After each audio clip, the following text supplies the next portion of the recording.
Hello, everyone, and welcome back to another episode here at the Damage Report. Wednesdays on the Damage Report are Big News Wednesdays. Today is Thursday. I don't know if it's like son of Big News Wednesday. I don't know if it's the return of big news, but Thursday is apparently going to be a pretty big one because we got a lot to talk about. The Supreme Court decided to make this morning really exciting with a bunch of big decisions, and that's just the beginning. Through the course of this hour, we're going to be talking about a ton. Joe Manchin, infrastructure. We're gonna be talking about the voting bill, the border walls coming back, but who's actually responsible for it? There's so much.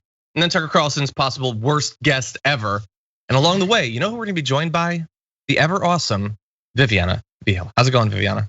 Hi, John. Thanks for having me. Hello to all your amazing Dragon Squad out there.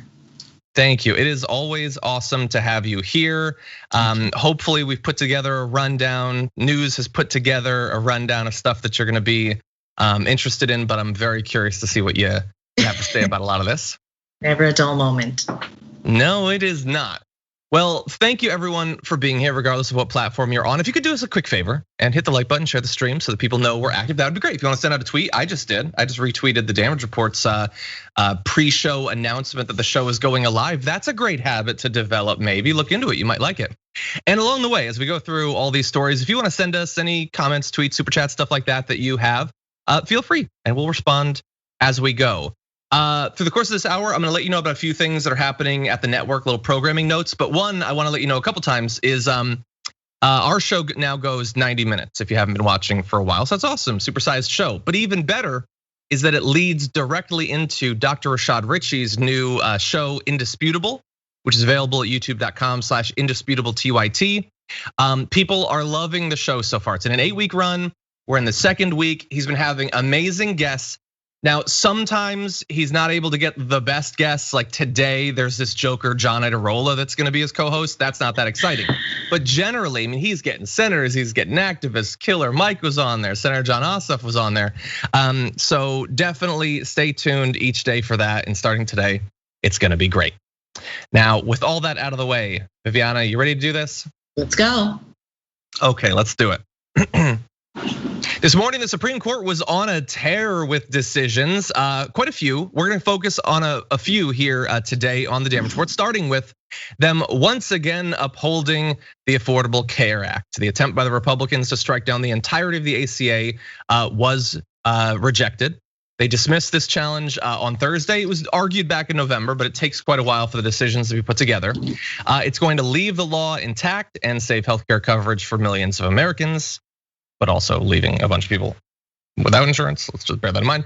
Anyway, the justices turned away a challenge from Republican-led states and the former Trump administration, which urged the justices to block the entire law. Now, this is not the first time that they've tried to take down the law, but this might be the most pathetic attempt because there was effectively no chance that this could actually work. And we're gonna describe why that is. So the case is California versus Texas. It was brought by Republican officials who said that the mandate requiring health insurance coverage became unconstitutional after Congress back in 2017 eliminated the penalty for failing to obtain coverage because the mandate could no longer be justified as a tax. So previously, if you hadn't had health insurance, you would have to pay a penalty. In 2017, they made the penalty $0. So effectively, it wasn't a penalty. Now, previously, some people thought that the constitutionality of the mandate was allowed because there was taxation involved. That fee was effectively a form of tax. So if that goes away,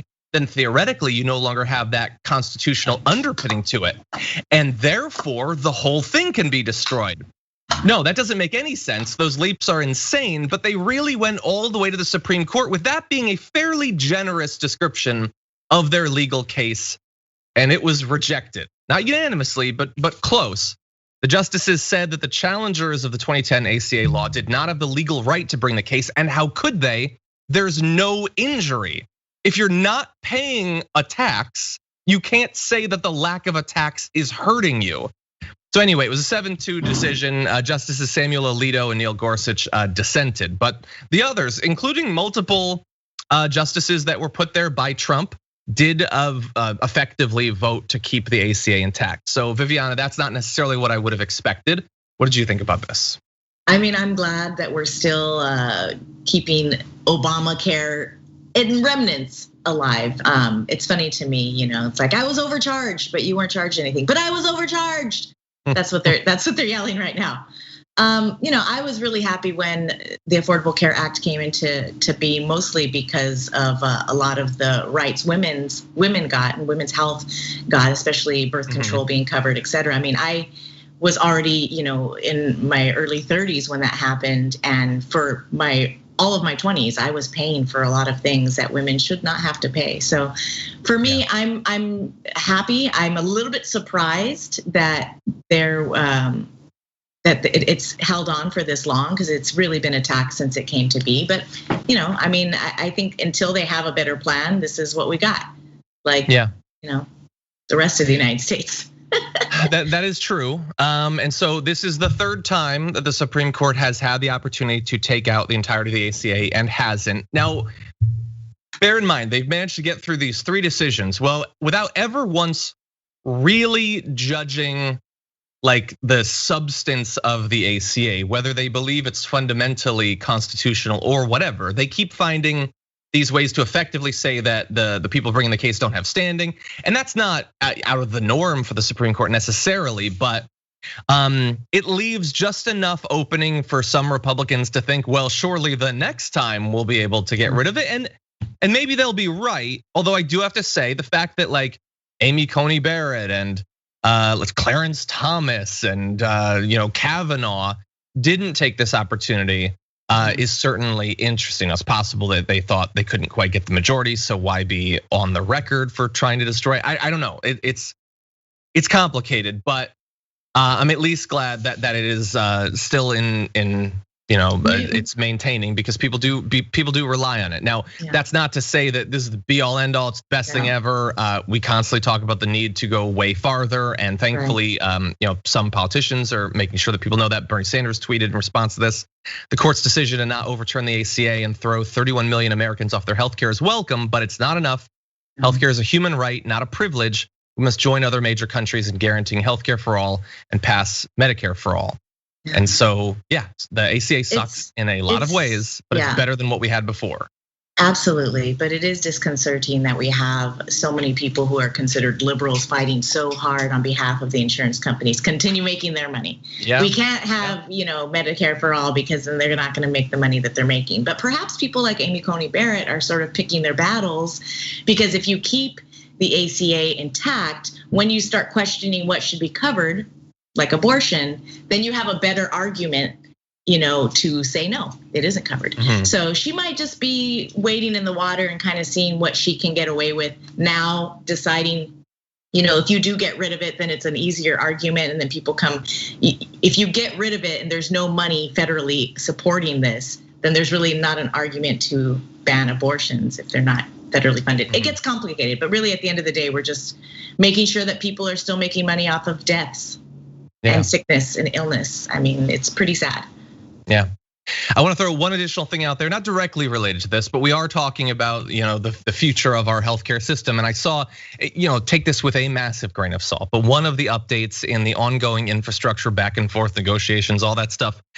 Jeff Stein of the Washington Post tweeted a new Schumer-Sanders reconciliation package being prepped by Dems, expected to include Medicare to 60. So basically expanding it so that people 60 and older rather than 65 and older could be incorporated under Medicare.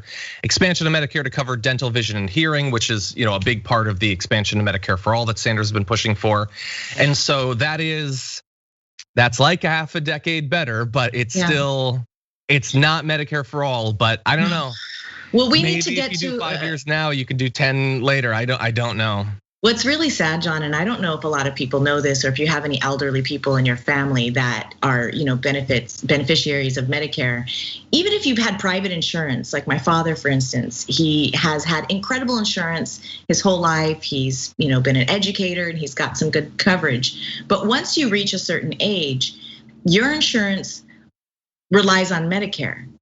They need to pay for everything for you. And then if they don't cover something, then perhaps your own private insurance will. So it's this weird catch-22 with Medicare and private insurance. It's like, we want you to have private insurance, but when you're older, it won't even matter unless you make so much money that you can pay. I mean, this is like long-term benefits, long-term care. It's not covered. I mean, we really need to look at the elderly population. We're living longer these days. 60 years old, that's young. That's like, you're not even expanding it. My grandmother's 95. So what are we gonna do when our population continues to age? We do not have the coverage or the support to make people comfortable and live in dignity.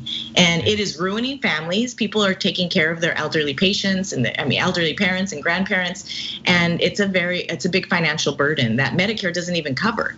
And your private insurance just backs away and says, well, whatever they cover is what we cover. So it's a real skewed system, and we do need to expand it. That's why it needs to be Medicare for all. It really balances out everything for everyone, and then we can cover a lot more stuff for our elderly, citizens. Yeah, you're right. Well, look, I'm curious what people think about this potential reconciliation bill. Do you think they're gonna have an expansion of Medicare in it? Whether, in terms of what it covers, which is great, or expanding it to more Americans, feel free to let us know. But we've got another case to talk about. Let's do that now. The Supreme Court once again getting involved. The Supreme Court once again getting involved in this debate over, the role of religion in America, what exemption religions have in terms of what they're allowed to do and still receive money from the government in a variety of forms. So we have that now, and it has to do with this foster care agency. It's a Catholic foster care agency, and whether they're allowed to ban basically who they're working with. So the Supreme Court said that Philadelphia violated the First Amendment when it froze a contract with a Catholic foster care agency that refused to work with same-sex couples as potential foster parents because the agency believes that marriage should be between a man and a woman. So this is the sort of exemption that we've seen in other cases. But they are once again wading into those waters. And so it was a unanimous ruling, by the way. The liberals, the conservatives all believe that Philadelphia was in the wrong for taking away this contract. Let's give you a little bit more details about it.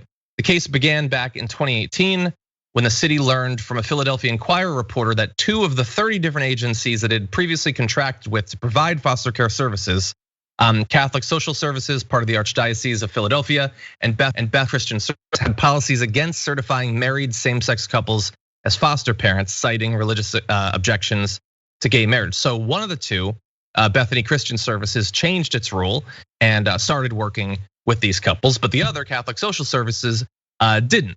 And they said they're not gonna change that. In response to the freeze, they lost the business from the city. The foster care agency and a group of foster parents filed suit arguing the move violated their First Amendment rights. Now, the 3rd US Circuit Court of Appeals ruled in favor of the city and found that it had a non-discrimination policy that it was adjudicating in a neutral fashion. But then it was kicked up to the Supreme Court, and literally all of them believe that that was not the case. Viviana, thoughts? It's absolutely disgusting. This is not a business, these are children's lives. And as you know, John, I used to work as a social worker, and believe it or not, even in Los Angeles County, at one point, we did not allow same-sex couples to foster or adopt, it's called foster adopt.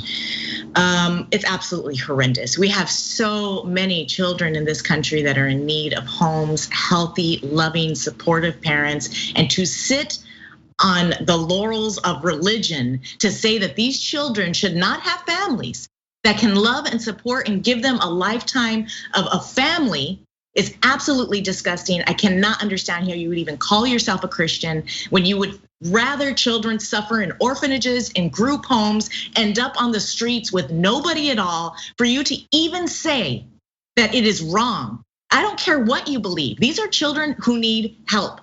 What would Jesus do? Ask yourself that. And he certainly would not close the door on children. If these are good people who pass background checks, who are willing to take children into their homes, let them do it. These kids need it. It's absolutely disgusting and vile that it is even considered in 2021. It upsets me every single time I read a story like this. This has happened all over the country, and it really takes a lot of support from the community. It just to talk about it being a business, like, oh, we have a contract, we have this. It's disgusting. You should be providing a service to your community. That is why you're a tax exempt institution. To be sitting there thinking we're losing money because we don't get the contract, because we don't want them to be same-sex couples, we don't want to confuse them. Guess what? There are kind of normal, typical cis couples who have toxic homes. who don't have healthy relationships. Are you worried about them? Let's look at that. No, you're just gonna, I've had cases where children were placed in homes and they ended up getting abused by male-female couples. So it has nothing to do with their sexual identity, their gender, none of that. This is a really disgusting way to sort of flex your homophobia and your transphobia or whatever phobias you have out there, and it needs to be eradicated. It's disgusting to me, and it's hurting children at the end of the day. It is. Yeah, if it's making it harder to place them, that is totally true. Now, look, it technically, in terms of this, I'm not a legal expert, I'm certainly not an expert on SCOTUS and how they adjudicate laws. We have Adrienne Lawrence on quite often because she is a legal expert. She says that the way the non-discrimination regulation is written by Philly is flawed in some fairly obvious ways. She says it's basically on them to fix it. I question whether the fix, I don't know what they could say that would stop the Supreme Court from saying, well, it's their religious right, they can do what they want. I don't know, maybe there is something, and hopefully we can have Adrienne or a scholar on to talk about it. But I say if that's the case, then guess what? Religious organizations don't get to have, companies, I'll call them companies, contracts. Then you don't get to work with the foster care system. Oh, Viviana, I'm totally with you. I'm just describing her thing about the legal case. None of this they shouldn't be at all. Any sense to me. No, I know you agree. They say it's my religious belief that these couples can't be together, so I'm not gonna place a kid with you. Let me ask you a serious question. What makes it their sincere religious belief? Is it a spectrum where it's like more or less sincere? So if that church says I'm not gonna do that, what if another says, oh no, this couple's interracial, I'm not gonna place a kid with them. That's my sincere religious belief. Like there is literally no difference between those two things, except that we say one is sincere and another, by virtue of the fact that we find it to be abhorrent, isn't sincere anymore. I got news for you. There are some racist ass, sincerely racist people in this country, but we don't care about the sincerity because it's awful BS. And we should apply that same standard to this too. It's not on us to just let kids languish in these facilities for God knows how long until various religions get their act together on it. It's totally just whatever you want is your belief. Didn't the new Pope say something about homosexuality recently? Like it was okay. Like I thought we were past this. The Pope unfortunately has gone so back and forth on a number of different things. Sometimes he puts out these statements that are. Here's their argument though, John. These Christian arguments that same-sex couples shouldn't raise children. That I guess they're afraid that they're gonna raise gay children. When in fact, how many male-female couples have produced gay children? I mean, it really has nothing to do with the sexual identity or of your family. I mean, it's a personal thing. So I just think, fine, you wanna say that it's your religious objection, then guess what? You don't get to be in this business. You don't get to help foster kids. Pack them sack lunches and let other organizations take care of them in a fair and balanced way so we can get these kids homes and families. It's just disgusting. I'll talk to anybody all day about this. You're wrong. If you believe that because of your religious beliefs that children shouldn't have homes because you don't like the home they're in, then I hope you're taking all those kids in, and you're not. I know that for a fact. Yeah, that's a great point. Well, there's a lot of other news that we do have to get to. So we're gonna take our first break. We come back. Could there possibly still be some sort of voting rights legislation? Well, President Manchin apparently has his demands in order. We're gonna evaluate them after this. Okay, we've been wondering, one of the big pieces of legislation is going to be some form of voting rights legislation. Viviana, are you excited to find out what we might end up getting? Yeah, it's scary. I hope it's good. I hope it's good. I mean, it's not like super high stakes, it's only democracy, but let's see what we've got. Okay. Joe Manchin, as of right now, is the only Senate Democrat that is not supporting the For the People Act. Now, others are effectively opposed to it because they allow the filibuster to continue, which, so long as it's there, means we won't get it. But Joe Manchin goes beyond that. He's not only supporting the filibuster, he literally doesn't support the bill. He supports the John Lewis Voting Act, which also Republicans will filibuster and don't support, even though he thinks that's some sort of bipartisan thing.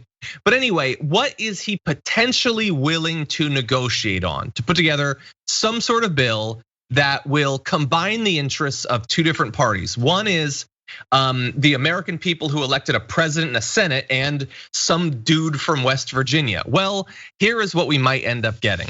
We have this three-page memo being circulated by his office last week, which indicates his willingness to support some key provisions of the For the People Act, including provisions mandating at least 2 weeks of early voting and measures meant to eliminate partisan gerrymandering of congressional districts. So let's start off there with what he's okay with, because that is, it's impossible to exaggerate how not the entirety of the For the People Act that actually is.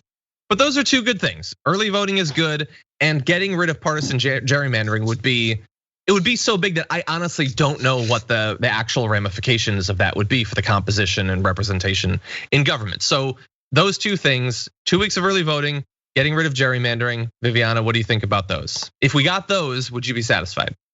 That's a start, but I mean, you haven't gotten to the voter ID issue, and that's the biggest one for me. You want the negatives? Okay, let's throw the negatives in well, there because it's such a big negative, it kind of like it's not even going to make a difference. I mean, if you stop people from voting, then the gerrymandering doesn't really even matter. Yeah, that's not a bad point. Okay, let's throw out the negatives. Manchin's memo also sketches out several provisions that have historically been opposed by most Democrats, including backing an ID requirement for voters. So, by the way, let's throw in also the ability of local election officials to purge voter rolls using other government records, which is a great way to take people off the voting rolls who should be on there. If you want to get rid of a community, generally black voters, that's a great way to do that. And so it's awesome that Joe Manchin is pushing for that. Now, the other one is the voter ID. And let's be very clear here. Voter ID is a Republican goal. And the Republicans were not able to get it federally, even when they had unified control of government. But now, with the Democrats having unified control, they might get it, thanks to Joe Manchin. Is that twisted? Like Trump and the Republicans, when they had the Senate and the House, they didn't pass some sort of federal voter ID law. But now, after multiple elections of the Democrats saying, no, we don't want that stuff, now finally it might be required to get some sort of bill passed, Viviana. I more and more I feel like Joe Manchin is going to try to run for president. He is really pushing himself as I'm not saying he has a chance, but there really isn't somebody that is trying to sort of appease both sides as much as Joe Manchin. He's this ultra centrist Democrat, which I don't even know what that means. But he's really trying to work on both sides of the fence here, and it's not working for me. And I mean, you and I are much more progressive than most Democrats ever will be. But it's upsetting because this guy is really putting a wrench in the works, and it's going to be devastating for Americans and their right to vote. I was looking up some statistics from the ACLU, and it says millions of Americans, 11% of US citizens. More than 21 million Americans do not have a government issued photo.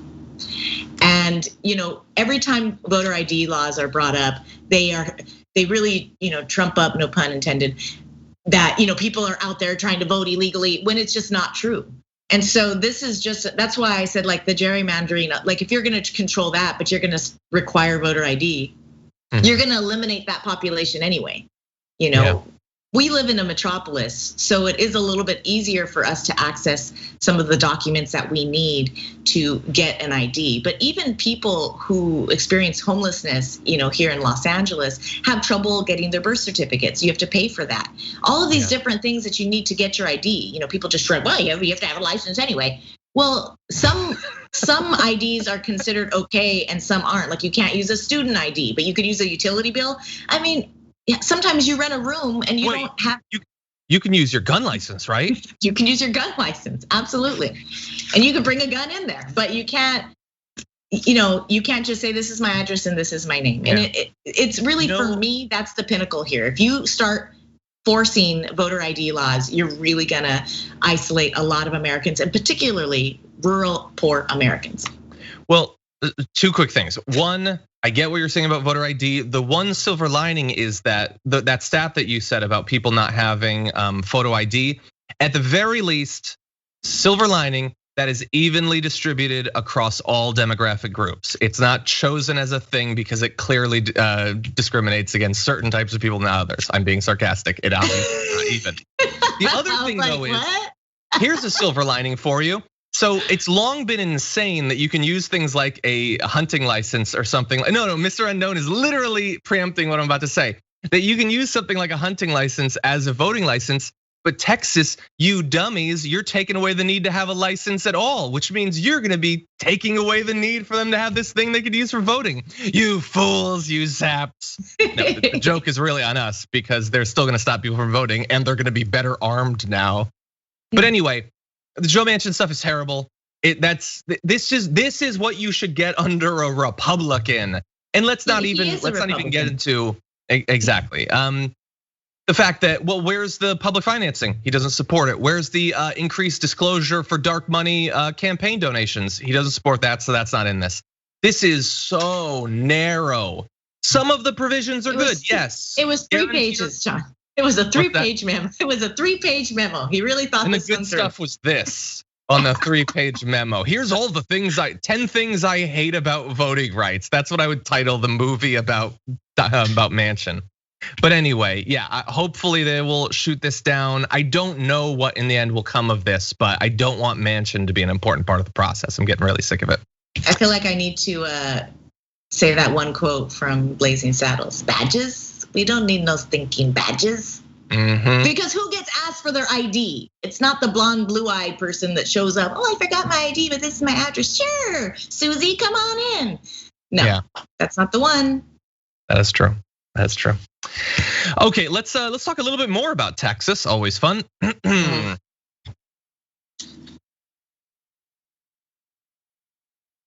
know that was abrupt. I apologize to the director. There you go. I was like, am I supposed to say something? No, that's on me. Okay, so Donald Trump swore he was gonna deliver a wall, big wall, great wall. The wall just got higher, and he did. He built some of it, but not nearly as much as he wanted to. Not nearly as much as some Southern Republican politicians wanted, including Governor Greg Abbott of Texas. So now he's taking it into his own hands. He announced yesterday that he was putting $250 million down on a state-led project to build hundreds of miles of border wall as part of a security plan he said was made necessary by the federal government's neglect of communities along the state's international river boundary with Mexico. And he hates that these communities were so neglected when it comes to wall. When it comes to them not having access to electricity, he's fine with that, totally cool, no reforms necessary to their energy grid or anything, but this he will deal with. By the way, puts down $250 million, which they just had lying around, I guess. He also told a podcast host that he was gonna be soliciting donations from the public to fund a wall. And indeed, yesterday, the state opened a website on which Texans could make donations. So you can go to this website and throw away your hard-earned money so that they can build a wall. You could buy another yacht for some guy who's gonna take, didn't the other guy use the money to buy a yacht? Bannon, yes. No word yet on whether Greg Abbott. He used a wheelchair, remember that guy? I don't remember I know what you're talking about, but I don't remember the individual.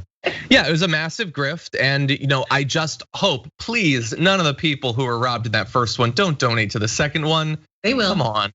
They will. Fool me once, can't get fooled again, please. But anyway, it goes beyond just the money. Now, like the $250 million is annoying. The soliciting donations is sort of sad, and I really hope it doesn't work, but I'm worried that it will. But beyond that, they need the actual land. So they need land to put this on. And it turns out that the wall is gonna be built on land owned by the state, but also areas that are provided by volunteers who surrender their land. So he wants your money. He also wants you to just give up your land to the state, which is totally a thing conservatives love doing. And so back under Trump, Trump actually had some opposition. Like the only time like conservative Texans had a problem with him, and in other states on the border too, was when he started to steal the land. He was using eminent domain to take land from farmers and people who live on the border to build it. And they didn't actually like that because obviously. And so this seems less designed to produce opposition. Like he's asking for it to be volunteered, but it seems like a pretty big issue. A lot of people are not gonna wanna give up their land. So how are you gonna have anything like a contiguous border wall when you're asking people to potentially cut off like their access to the river and just cut their land in half for it? It just doesn't make a lot of sense. You'll never get that land back. And they've done a lot of journalists have gone down to the border and spoken to a lot of these landowners, and they are not for it. And they don't even think that they're particularly at risk. They know that there's some traffic coming through their property, but that's not really where the drama is happening. Really at these border ports of entry are really where there's more danger, and because there's a lot more people congregated. I mean, these are really dangerous areas of the desert to cross. So you don't have this huge influx of people like they claim. So these border walls aren't really gonna do that much. Not to mention that's not the only way people are getting across. So it's a waste of money. It's a political ploy for a lot more, xenophobic, anti-immigrant sort of mentality that these people are pandering to. And like you mentioned earlier, like they have better things to worry about in Texas. I mean, it's about to get really hot over there. It probably is already really hot because it's Texas.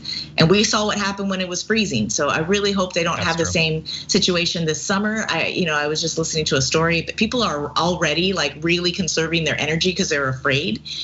Not to mention they're gonna be charged even more because it's like supply and demand over there. Yeah. It's really upsetting because this is what they're focusing on, and we know why. It's just to kind of appease a lot of racist people, and it works. By the way, I want to give credit to A4G production on Twitch. You said Brian Colfage. That's the other individual who's been involved in the scam, and it is scam. Someone on YouTube was like, "It's not a scam, it's protection." No, okay, maybe this time it's not a scam. No, maybe Abbott actually intends to build the wall. He'll use the money to build the wall. But dude, like, I love you. They scammed those people. Colfage and Bannon took the money and bought yachts. Yeah. They had no intention of building a wall. It was just a way to steal money. Like, I'm trying to save you from grift, man. Yeah, exactly. Because if you want to build a wall, then get it through the federal government like you've been trying. Get the money through there because everybody already pays their taxes. And if the United States wants to build a wall, then get it through the taxes that we've already paid. But that's not working, is it? No. How dare you ask private citizens for money like this? If they are in fact so bothered by the influx of immigrants coming across the border, then they are already paying. They're already dealing with it. So that's their payment right there. Don't ask these people for any money. And I feel bad for the people who are gonna literally buy into this because they're just buying someone a yacht. Yeah, potentially, yeah. In addition to restarting the construction of the border wall in Texas, Governor Abbott has other components of his new border security plan. He's encouraging local law enforcement and state troopers to begin arresting and charging migrants with trespassing, vandalism, and other misdemeanors. He promised to build jail capacity in small communities, many of which can barely manage to handle the number of inmates they already have, much less the hundreds who cross the Rio Grande every day. A judge involved in this process says you don't put more resources into a policy that's failed us. Arresting people isn't going to solve the issue of people coming in the first place. All it does is delay the ultimate inevitability of release. You spend 6 months in jail, now what? We're back to where we were. Judge Richard Cortez, stop being reasonable. He's trying to fearmonger. He's not interested in your rational analysis of this. So anyway, Viviana, they want to start arresting more people. They're going to be getting them on whatever minor issues they can, and then just throwing them in prison, in those prisons in Texas, which are so bad, so dangerous that they were recently profiled in John Oliver's show, which everyone should go watch. I mean, the for-profit prison system is out of control in this country. So this is just another way to get those numbers up, because there's a real fight right now nationally to start, cut the funding for for-profit prisons. But this is not anything new. The United States has been doing this on and off again for hundreds of years, really. And of course, it's discriminatory. You're not gonna have, again, blonde hair, blue-eyed Susie getting pulled over and asked for her ID or her papers. And then back to that, we don't need to show no stinking badges. Like, who's going to be targeted? Somebody go rent Born in East LA. It's a great movie. It really talks about how an American citizen can be totally targeted. And he was taken to Mexico. He didn't even speak Spanish. It's a hilarious movie with Cheech Marin. He's a great actor, Cheech and Chong. He goes beyond the stoner in this one. He's really funny. But this is something that we've done and over and over and over again, and it's a waste of resources. It's a waste of money. Not to mention it's criminalizing people who aren't necessarily criminals, other than they crossed an imaginary border that we've created that has always been in flux. I mean, my own family has roots in the Southwest, and my family has never immigrated to the United States, but we are of Mexican descent. But because we've always been right on the border, we've never like, we're not Mexican, we're not American. Nobody really knows what the heck we are. And people ask, well, where are you from? Well, we're from here. But where's your family from? Well, they're from here too. Well, you're Mexican, but we're in Mexico. What, Texas? I mean, that's where we're from, And this has been going on for hundreds of years. It's gonna be something that we're eventually gonna have to come to terms with, that we need to figure out a way to really solve our immigration problem, because there is a problem. We have a lot of people coming to this country because we've disrupted their countries, and climate issues are bringing people to this country, all kinds of reasons. So there's a lot of solutions, and this is not one. Yeah. Tried and true. We already saw that it didn't work. I agree. But it's not a solution to the actual problem they say they want to solve, but it is a solution to the problem of getting their base to be excited about them. Yeah. No, he's just trying to be Trump. That's all it is. I don't know. Is he gonna be running for president? They're all gonna try. I'm sure he's thinking about it. Okay, well, that's it for that. We have, coming up after this break, a fascinating study. When someone like Ilhan Omar or someone like Marjorie Greene says something, what do people think about it? Do they think that it's offensive? Turns out it's super important whether they know who said it or not. We're gonna show you the results of that after this. Hello everyone, we've got a little bit more time left in this first hour. Reminder that coming up after the program, in about 45 minutes, we've got Indisputable with Dr. Rashad Ritchie, where I am gonna be joining for the first time on Dr. Ritchie's show as a co-host. I can't wait, I've had him on as a co-host 1,000 times. Now for the first time, I'm gonna be co-host. It's exciting times, and I hope that everyone watches and shows their support over at youtube.com/indisputable_TYT. And that said, let's jump into maybe my favorite story of the day. Over the past few weeks, 2 congresswomen have gotten in trouble for things that they said that people interpreted as anti-Semitic. You have Representative Ilhan Omar on the Democratic side, and you have Marjorie Greene on the Republican side. And what Marjorie Greene said, that the mask thing with it being the same as the Holocaust, that's insane. I think that we can all agree that. With Representative Ilhan Omar, there is a brigade of people out there that mine every single thing that she says, looking to have an issue with it. It's not to say that she can't ever say anything that's wrong, but it is to say that what she says is probably going to be manipulated for the gain of the right. But that's just me saying that, right? There's no evidence that that's actually going on. Well, there sort of might be. Because Morning Consult did a fascinating poll. What they did was they gave the 2 statements, Ilhan Omar's and Marjorie Greene's, to a bunch of people and asked them, is this anti-Semitic? But some of them got the quote with the person who said it. Some of them just got the quote and they didn't know who said it. And it's fascinating the difference in their evaluation of whether these statements are anti-Semitic, whether they know who the person is or not. So let's go briefly through with Representative Ilhan Omar, who said, we must have the same level of accountability and justice for all victims of crimes against humanity. We've seen unthinkable atrocities committed by the US, Hamas, Israel, Afghanistan, and the Taliban, which is, I'm sorry if this is inconvenient to you, simply a fact. All of those groups have committed atrocities and war crimes. I'm sorry if you don't like reality. So anyway, is that anti-Semitic? So amongst all voters, without identifying her, 31% say that it is. With identifying her, 35% say that it is. So a little bit more, about 10% of the people who say it's anti-Semitic is gained when they know that it's Ilhan Omar. Amongst Republicans though, it goes from 36%. Just 1 out of 3 Republicans have a problem with that statement. Once they know it's Ilhan Omar, it's almost half. So it is massively dependent, Viviana, on whether they know it's Ilhan Omar. 40% without identification say, no, that's not anti-Semitic. It drops to 28%. So this is, it's not to say that none of them have a problem with the statement regardless. Some do, but it is so dependent on having Ilhan Omar's name associated with that statement. I mean, we're not surprised, but I'm really glad that somebody sat down and did this study, because it just puts it right there in black and white. Something we already knew. I mean, and this poor woman has been putting herself literally on the front lines and fighting for what is right. I mean, what is wrong with that statement?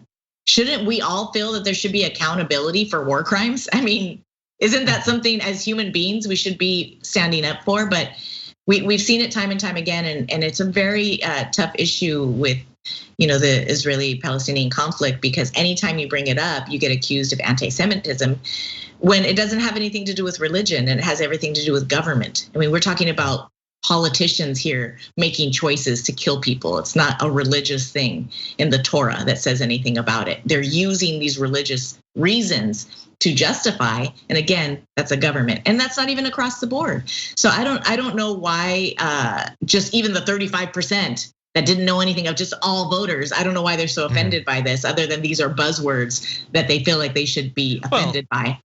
There's a lot of people that don't like to think about, like, leave out the Israel part. They don't like to think about the fact that the US has committed endless war crimes and atrocities historically. Yeah. Even though, again, she said Hamas and the Taliban did too. Right.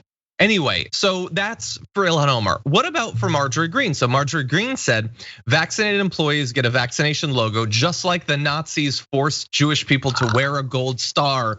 You crazy person.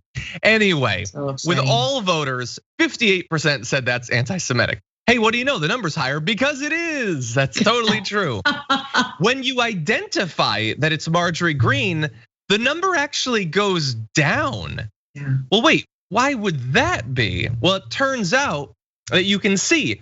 Now, is there an effect where Democrats are more critical of the statement if they know it's Marjorie Greene? Yes, the rise isn't as much, but it is there. For Republicans, though, it's a fairly massive drop. 55% say, no, you can't say that, that's anti-Semitic. It drops to 41% if they know that it's her. It's a 14-point drop. That simply having her face associated with it makes them think, oh no, it's totally cool to compare it to the Holocaust. What a weird thing. So look, there is blame to go around. This is one of the biases that we have is, it's motivated reasoning. We want to achieve certain goals. We process information, sort of trying to keep it in line with our preconceived notions about a lot of different things, including individuals. But this is yet another piece of evidence that effect seems to be stronger on the right than on the left. You can see it in both, but it's definitely stronger when it comes to the conservatives. We have a lot of reasons for that. There's a lot more of less tolerant people, seemingly, on the right. Yeah. But I think really what this study points out more than anything is the dangers of a two-party system and the polarization that can take place because of it, even without any knowledge or facts, just the fact of whose side they already think they're on, and that goes for both the left and the right. And so really this is the ugliness about a two-party system and really why we don't have a true democracy, because people just rely on somebody wearing their team color to make their decision. Totally, there's way too much tribalism in virtually everything. Especially in politics, but it's not just politics. I was talking randomly, just briefly. Anna and I were talking. We did a bonus episode about woodworking, and we talked about I watch DIY and maker YouTube channels. Yeah. You can see in the comments, bring up what brand of power tools you use, and the sparks will fly.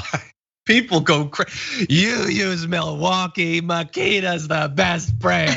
It's everything. There's tribalism for literally everything. Yeah, it's true. So we shouldn't be that surprised that it has an effect on even things like evaluations of anti-Semitism. And by the way, it's just more dangerous. DeWalt man. Anyway, yes, that's true. What's your brand? DeWalt. I also have some Ryobi. Anyway, how dare you? Mostly you choose one brand because it's Ryobi only. Yeah, there you go. Okay, very briefly, we have time for this one last story. There's so much more I want to fit in the show, so let's jump into this.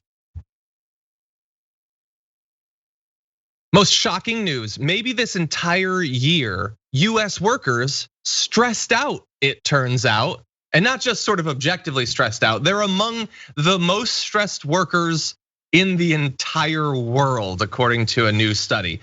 The US is really bad. Canada is also pretty stressed out, so solidarity with our northern brothers and sisters. But some 57% of US and Canadian workers reported feeling stress on a daily basis, up 8 points from just last year, and compared with 43% of people who generally feel that way in all other non-US and Canada countries. Now, this is a trend that we've been seeing. Rates of daily stress, worry, sadness, and anger have been trending upward for American workers since 2009, which not coincidentally is the economic collapse.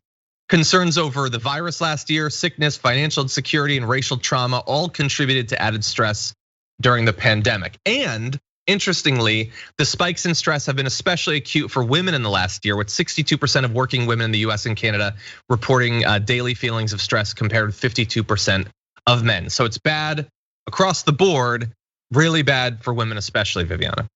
Well, I think during this pandemic, a lot of women have been unfairly burdened with the tasks of childcare and homeschooling and all of that kind of stuff that happens in the home, since everybody was at home for the most period of time. And that just is a trend that happens anyway. Unfortunately, most couples, there isn't an equal distribution of labor in the home. So you add that to a woman who's also working outside the home and in the home, she's bound to be more stressed. But we're gonna see an uprising for workers' rights hopefully soon.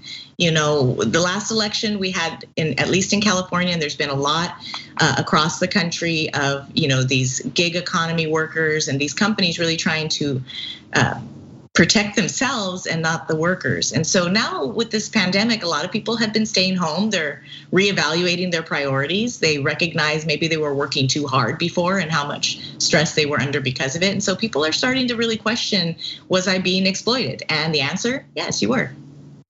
Yeah. And people get it. Are. I think there's an increase, I think, over the past decade or two in class consciousness. People get the situation that they have.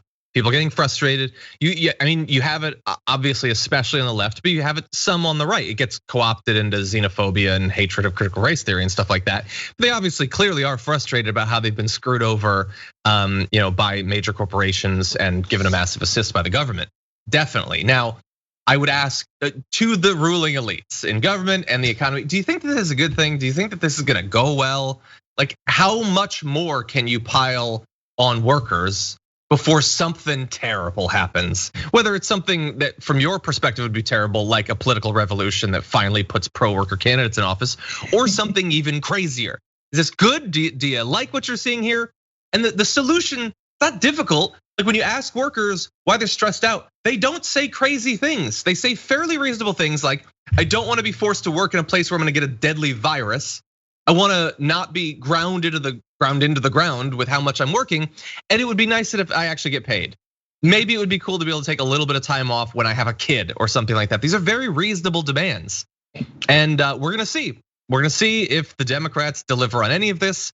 If they don't, I know what's gonna happen. You know what's gonna happen. We're not gonna have Democrats in charge for very long. Yeah. Now, one other thing I would advise that they should look into, and maybe Viviana, you have a stance on this. We only have about 2 minutes left, but I would remind people, 4-day work weeks, great idea for fighting back against stress, shown to increase productivity in international examples like this Microsoft study in Japan back in 2019. They've tested it all over the world. It's a great idea. We earned a 2-day weekend a really long time ago. When do we get our 3rd day? That's what I ask you, America. We're not even get the weekends anymore, John. People are working 7 days a week now. They got their gig, they got their other gig, they got all this stuff going on. Meanwhile, Jeff Bezos just bought a $169 million home in Beverly Hills. So don't tell me they can't afford it, because that's what they say. Does he have a parking spot for his space shuttle? Yeah, it's actually there is a garage for the space shuttle. There's two. Probably got an elevator. No, but this is the thing. You can afford it. You can afford to give them health care. You can afford to give them time off. You can afford to give them better wages. And you just maybe have to buy an $89 million home. Is that so bad? Do you have nice hardwood floors in the $80 million home? They both have equally nice parquet wood floors. That's great. Beautiful. That's great. There's by the way, I love to fit in any call for a 4-day work week that I can. So I'm just gonna remind people also, there have been studies that show that it'd be great for the environment. 4-day week campaign in the environmental organization Platform London found that if the UK moved to a 4-day work week by 2025, their emissions could drop by about 20%, roughly equivalent to taking all of the cars off the streets. And the productivity would be up overall. So again, I don't understand why more companies aren't doing this. For all the pro-lifers out there, it helps kids too. Their parents get to spend time with them, yay. Yeah, exactly. So whether you're worried about stress, whether you're worried about all this stuff, totally true. Anyway, we got more. Thanks, linear audience. We got more for the online audience after this. Hello, everyone, members, YouTube, Twitch. Thank you for still being here. We've got more content for you. And a reminder, after this half hour, Indisputable comes up with Dr. Rashad Ritchie, youtube.com/indisputable2it. I'm gonna be joining him. It's gonna be fun. We're gonna talk about a lot of different stuff. But there's some important stories we wanna get to, so let's jump into our next one. Amazon has not had the best PR for the way it treats its workers over the past year or so. They've tried to ward off a bit of that by doing things like raising wages to $15 an hour. But when you do that and then you crush the attempt in Bessemer to unionize, I would say that that's at best a wash in terms of your relationship with your workers. Now, it turns out it's worse than we thought, not just in the daily working environment for the workers, which we're gonna get into some of that, but their approach to what sort of workers they want, and maybe more importantly, how long they want them for. There's this amazing work that's been done, fascinating, about how disposable they consider their workers to be. So let's get into some of this reporting that the New York Times put together. From July to October 2020 alone, so just a brief portion of last year, they hired 350,000 new workers, more than the population of St. Louis. Many recruits hired through computer screening with little conversation or vetting lasted just days or weeks. So they would hire these people in, hundreds of thousands of people, and then within just days and weeks, in an economic downturn where people desperately need this work, people moved on. They couldn't take it. They just could not keep up with the insane standards of productivity that Amazon expects. But this isn't just about the pandemic. Even before it, Amazon was losing about 3% of its hourly associates every week, meaning the turnover among its workforce was roughly 150% a year. When you're losing more than 10% of your workforce every month, month after month after month, that should be some indication that maybe you're doing something wrong when it comes to the way you treat your workers. But it's not that they don't know that. They know that, they just don't care. And we're gonna get into some of that information a little bit, but I wanted, Viviana, I wanted to get your reaction to a bit of this. I mean, like you just said, it's not a good thing. It's not a good thing, and we're not surprised. And I like that you mentioned before the pandemic these numbers were existing, because there has been a lot of talk about people on unemployment, not wanting to work, and that's the reason they're turning down jobs, et cetera, which in some cases is true because they don't want to be exploited. I mean, if you can make a decent living somewhere where you're proud of what you're doing and you're not doing backbreaking work for minimum wage, why would you do that job if you can stand unemployment? So that's one side thing, but this has been happening for a decade now, whenever Amazon started taking off, and the pandemic just gave them more money and they needed more employees. It's not surprising. I mean, we know that capitalism is based on the exploitation of the workforce. So if we're gonna continue to let capitalism run unfettered, then we're gonna continue to have this problem. Yeah, and I would say in this case, this is almost like, this is more efficient exploitation than I think I've seen before, because it really comes in all forms. Like, sure, they're upping the pay or whatever, but your actual experience of work is terrible. The danger, which we're gonna get to, that you're exposed to, is terrible, and they don't even want to keep you around for reasons we will get to, philosophical reasons we'll get to in just a little bit. But first of all, let's focus a bit on the pandemic. So one of the many potential explanations for why the turnover is so high. What do you have to do to get 3% of your workforce every week to abandon you? Well, back during the pandemic, workers were told to take as much paid time off as they needed, then hit with mandatory overtime. When Amazon offered employees flexible personal leaves, the system handling them jammed, issuing a blizzard of job abandonment notices to workers and sending staff scrambling to save them, according to human resources and warehouse employees. So no, we're like totally understanding of your need for wellness, and like, it's okay to not be okay. Oh, by the way, you're gonna be fired because we think that you're not okay. Right. And it's totally a mistake. It's not intentional. We just, for some reason, don't have enough people to actually adjudicate what this computer is doing to you. And then, of course, there's the actual sickness. So the company didn't tell its workers at one New York City warehouse, JFK 8, or other warehouses, the number of COVID-19 cases that have been found there. They would say sometimes that individuals had contracted it, but they wouldn't say how many. It could be 1, it could be 20, it could be far more. Amazon did say that it was publicly disclosing confirmed cases to health officials, but New York City records don't show any evidence of that. So they're being very vague to their workers, making it so they have no idea how much danger they're actually in. They say they're coordinating with the city, but there's no evidence that they actually do that. One warehouse had at least 700 confirmed cases between March 2020 and March 2021. And that's the ones who were actually able to be tested. Because to be tested, you need to have tests, which back in March, we didn't really. It took a while to spool that up. And you also have to have like 5 contiguous minutes off work to go get tested. And so 700 is what they found at one warehouse. God only knows how much it is. God only knows how many people died as a result of this and this lax approach to your workers' safety. It's really upsetting because if you think back to when we first started learning about coronavirus, and we didn't know a lot about it, and we were wiping down our cardboard boxes, and so many of us had the luxury of staying home and feeling safe in our bubble. Meanwhile, these Amazon workers are touching those boxes from international shipping, most of them from China as well, and delivering them to our doorstep. So they should have been given extra care, extra time, whatever's necessary. And you said contiguous 5 minutes. The lines for testing were hours long. Yeah. So you needed a half a day to go get tested. And this is not the only company that has hit these employees like, oh, take the time off. Supermarkets were doing it. Everybody was, Uber was doing it. Take the time off if you're sick, and then they get punished. And I think we have been with workers' rights for so long that we don't know what it's like without them. And we're starting to get a taste of it. Yeah. Well, look, we've been talking about some of this, and we're gonna for the director's purposes, we're gonna skip this next section about the time off task stuff. You know that they're required to literally spend every second that they're working. They get in trouble if they don't. It's assumed that they're slacking off, and you can potentially be fired for a few violations like that. But I want to talk about the bigger philosophical issue that I think is birthing a lot of these other things.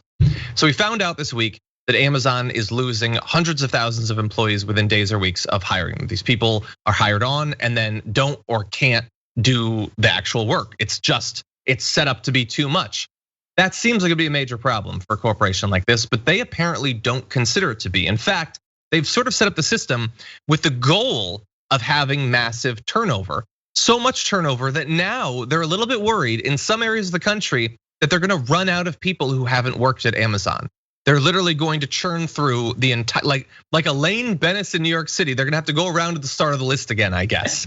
So that's a real concern. Now, how do you get to that? Well, we have some information thanks to David Nykirk, a former Amazon vice president. He said, and by the way, he's the guy who built their warehouse human resources operations. He says some of the problems stemmed from ideas the company had developed back when it was a much smaller company. Mr. Bezos, the head of it, and one of the richest people in the entire world, didn't want an entrenched workforce, calling it a quote, a march to mediocrity, and saw low-skilled jobs as relatively short term. So what do you mean you don't want an entrenched workforce? Well, there were a couple of reasons given for that. One, they know that if they keep workers on for a while, the workers might expect at some point to move up in the workforce. They might want to get some higher job, a management job. They weren't interested in that. They didn't want to promote people from within, so they ground people down to get rid of them. They also would talk about how they need to keep their employees fresh.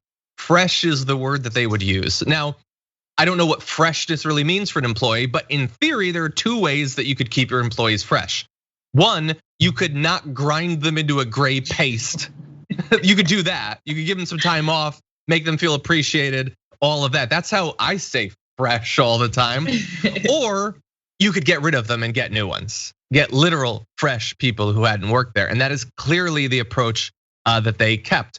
And why not? Like, if you don't ever want a union, if you don't ever want your workers to be able to come together and push for better conditions, don't have them be established employees. Have them come and go. Have it be a very sort of fluid thing where you never have people who become invested in the position and want to make it better. And that's the situation that they appear to have made, Viviana. I mean, it's what Marx talks about, the tenets of building wealth. I mean, you need to make sure that you can crank through the workforce, and they're disposable. They're disposable. Not only, like you mentioned, what we already know about the crazy demands of their time, but if you allow them to just get burned out rather quickly, then you get a new crop in. But you are going to run out. I mean, it's not surprising to me considering how much this company has grown in the last decade alone. They have to be doing things like this, tricks. They don't care at all about their employees. They never have. And unfortunately so, because it's such an amazing business idea as well. Like, everybody loves Amazon. It's really a convenient thing, especially during the pandemic. It really makes it easy. And instead of using that for good, Peter Parker, you're using it for evil. I mean, you make the choice here. You go, okay, I have this power, I have this ability. Once he got out of that one room office with Amazon posted on the wall, once he got out of there, he had an ability to say, let me take care of Americans. Let me help make this company amazing. But he's just looking for himself. I mean, we know something's going wrong. Guy's sending himself to space. What's gonna happen to this planet? Is he looking for a new workforce? What's going on? How badly do you want to get away from your workers that you're willing to go to space? Jeff Bezos, according to Viviana, your friendly neighborhood taskmaster. Tucker Carlson has had a lot of bad guests, but I think he may have finally outdone himself by bringing on Charles Murray to talk to him on his Tucker Carlson Today show. So who is Charles Murray? Well, Charles Murray is the guy who wrote The Bell Curve. You know, the like white brains are better than non-white brains thing. That guy's still around and still spreading the idea that IQ, the cognitive ability, is not something that's produced by environment, upbringing, nutrition, whatever. It's just baked into you. Some people are better than others. Wink, wink. Except the wink is explicit. So anyway, he's been described by Vox as with his work, The Bell Curve, saying that America should stop trying to improve poor kids' material living standards because doing so encourages poor, low IQ women to have more children. Now that's their description of him. What's his description of what effect his work is supposed to have? Well, he said this about his book, Losing Ground, back in 1994. A huge number of well-meaning whites fear that they are closet racists. And this book tells them they are not. It's going to make them feel better about things they already think, but do not know how to say.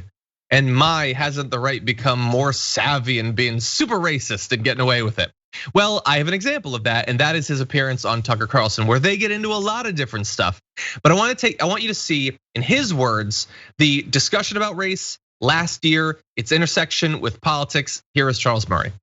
Last 4 or 5 years, as the accusations against working class and middle class whites, and especially white males, have increased in intensity and viciousness, with whites being responsible for all of the ills of blacks, you have had two very different reactions among whites. One of those is the reaction of last summer, where members of the white elites were banging their foreheads in the ground in apology, saying it's our fault, we've been racist, we haven't realized it, but we have, it is systemic racism. We saw an awful lot of that.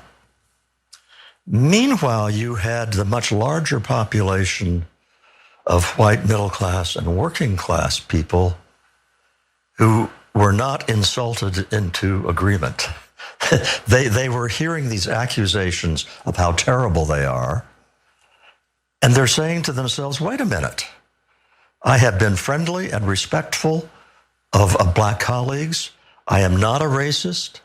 I have done nothing wrong, and suddenly now I'm told it's all my fault.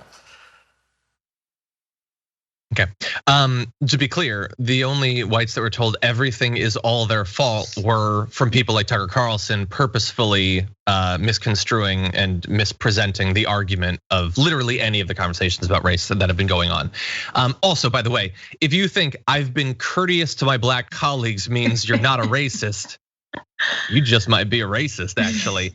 But anyway, so all these white elites, they're like banging their head on the ground. Yes, I'm the worst. I've done everything wrong. And the clever working class whites are saying, hey, I didn't cause all of society's ills. None of that has anything to do with the actual conversation, but it is setting up for some interesting further videos we're gonna get to in just a sec. But what did you have to say about that? I mean, this is really pandering to the white fragility that a lot of people experience. And it's really upsetting when we go down to the base, like, I didn't do it, it's not my fault kind of mentality. And it touches on what you said earlier, like there's nothing wrong with acknowledging the trauma and the ills that the United States has done. That's how we grow.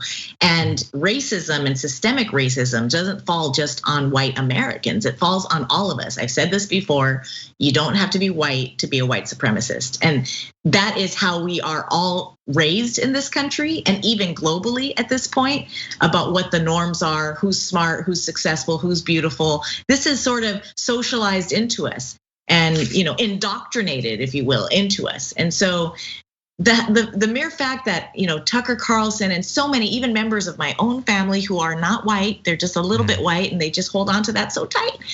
They really kind of feel like, well, it's not my fault. And then they start listing, statistics about there's more black people in prison and there's more criminality between certain, ethnic groups. And so this is what people want to hear. Those people want to hear this guy. And it is horrendous and disgusting that we're even giving this guy time right now because he is a total kook.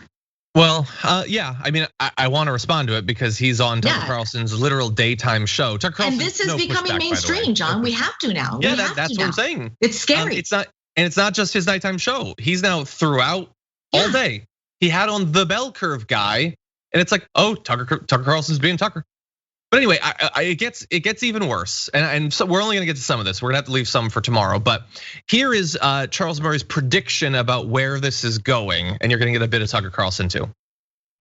The situation is this: you have 13% of the population, and that's the proportion of blacks in the U.S. population, who are accusing 60% of the population, which is the proportion of non-Latino whites, of being bad, evil people.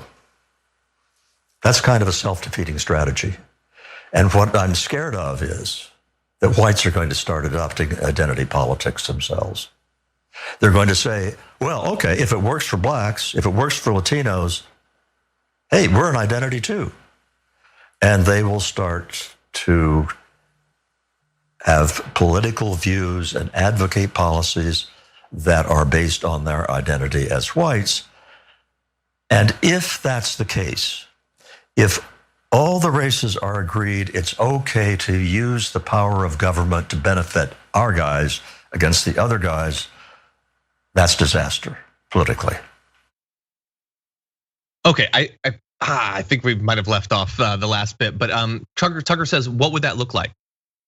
What would it look like if there were white politicians trying to use the government to benefit white people? Because he doesn't know. He's never seen it. It's never happened. I love though that they said they might start having white identity politics, and then they went to a shot of Tucker blank face staring. It was literally a picture of white identity politics. But he doesn't know what it would look like because he's never imagined it. It's never been a thing, Viviana. Yeah, that's the funny part about it. What? They're gonna start using the government to benefit themselves. It's just really, this is why critical race theory is so important, because if this is what they think acknowledging systemic racism does by blaming one group, then they don't understand it. And they need to study critical race theory because it's not your fault, John, because you're white. It's not anybody's fault. But we live in a government and a society where there have been things that have happened. And we have revisionist history. I was just listening to a story about the Alamo, which we claim to be such a great thing. It isn't, it wasn't, it was thievery. And we need to go, go ahead. I apologize. Unfortunately, we're about to hit up against our, there's so much more I want to talk about. We're about to hit our break. But anyway, thank you so much for your commentary on this, for joining us on the show. It's always awesome to have you here, and hopefully we'll talk more about politics very soon. Where can people find you in the meantime? Anytime, John. You can find me on Twitter and on Instagram, Viviana Vigil, and you can check out this summer. I'm putting out little pieces of my show, Contextualize This, in little bite-sized forms, so enjoy it. That is awesome. Thank you everybody for watching. Really appreciate you being here. Indisputable is coming up, youtube.com/indisputable2it. I'm gonna be joining him. Stay safe out there, stay sane out there, and I'll see you soon.